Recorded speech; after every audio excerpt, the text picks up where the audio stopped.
That's society telling you where to be at a certain point in your life.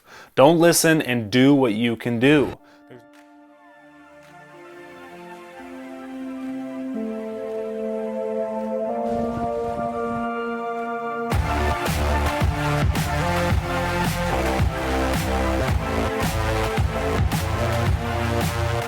What's going on, everyone? Andrew McManaman here, a local realtor in the great state of Michigan. Today, I wanted to go over some very common first-time homebuyer mistakes so you can avoid them when the time comes.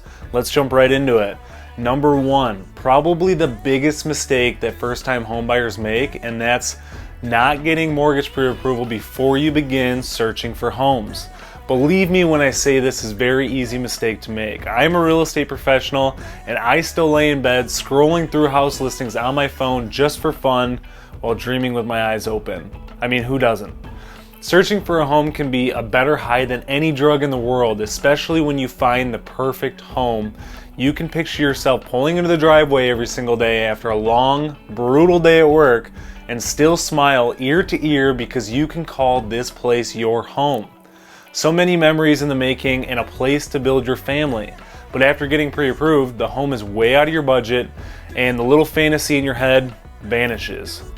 It's a terrible feeling, isn't it? The only reason I was so descriptive with this scenario is because I've seen it time and time again, and I don't want it to happen to you too. So do yourself a favor and get pre-approved before you start your home search, so you know how much house you can afford and your real estate agent can better service you. Instead of focusing so much on the home search at first, take a step back and create a list of what you need in a home, along with things that you want in a home. So once you're pre-approved, you know exactly what to keep your eye out for. Let's jump into number two. This is also a very common mistake that first-time homebuyers make after they understand how much they can afford. Let's say your mortgage lender approved you for a $200,000 home. Oftentimes they don't reiterate this enough, but you shouldn't purchase a $200,000 home, as that is typically the absolute max you can afford. And yes, some people's situations are different as they may have organized their finances just a little bit better. But as a general rule of thumb, try to find a home under your pre-approval amount. Again, this is a mistake that is very easily made, as buyers will look at a $190,000 home and think the $195,000 homes are just so much better. And then they'll look at the $195,000 homes compared to the $200,000 homes and say, those look so much better. It's just $5,000, it doesn't really matter that much. Then it becomes a vicious cycle. I know $5,000 won't change your monthly payment too much, but it's the concept that must be understood. Think about it for a moment. The more money you borrow, the longer it will take you to pay off. If you're putting more money toward your monthly payment, the less you'll be able to contribute to an emergency fund, Roth IRA, or 401k. With all that being said, it transitions nicely into number three, and that is simply moving too quickly through the process. Even if you're the most unorganized person in the world, it's crucial to have a plan in hand when it comes to purchasing a home. This will most likely be the biggest financial decision you'll ever make in your lifetime, so do it right the first time. You definitely don't need any regrets later on your split-second decisions that you could have easily slept on. It's an exciting time, but don't let the excitement get you into trouble. Getting the process done and over with fast can result in necessary credit repair that will take years to get back to normal, as well as saving again for a sizable down payment and closing costs. Don't think just 2 to 3 years down the road. Think about your 5, 10, 15-year plans. Have you thought about having a family in the next 2 to 3 years?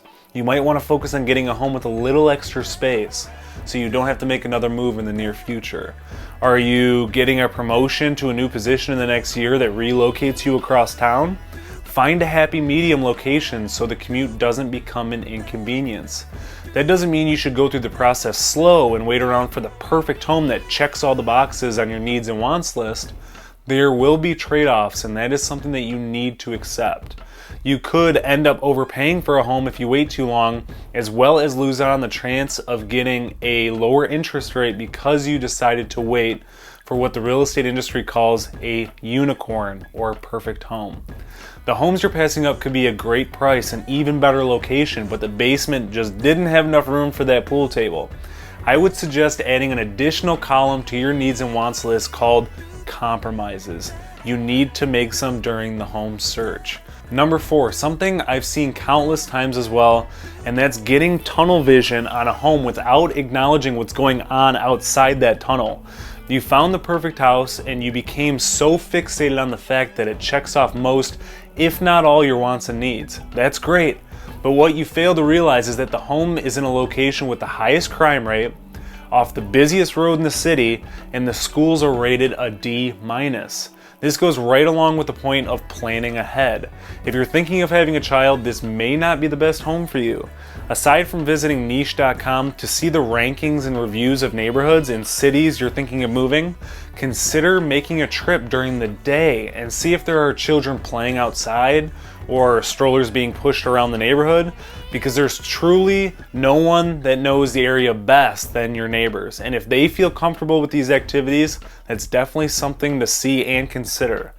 You might be thinking, the real estate agent should inform you about all this stuff before you even consider taking a look at a home, right? Well, to a certain extent. Real estate professionals are bound to a certain code of ethics, so there's a few lines they can't cross depending on the questions you ask. For example, fair housing and discrimination is a huge part of the ethics in the real estate industry.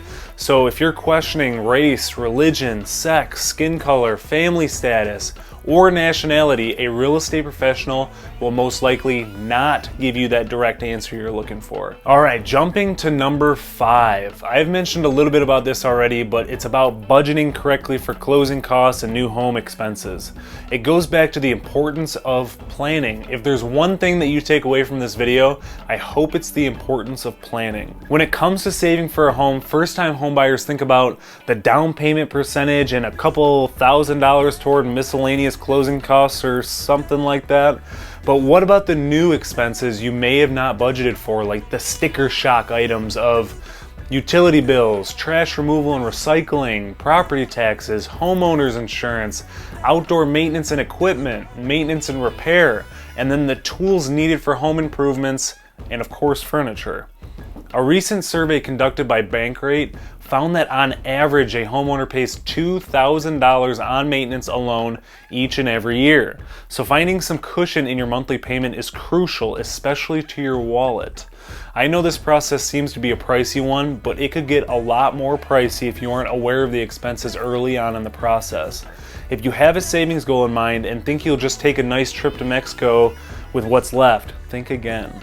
It's better to save more money than not enough, because after closing on your new home and you become aware of the monthly expenses and you're starting to pile money into the emergency fund, you can revisit that Mexico trip idea and you will be stress-free knowing you're financially sound.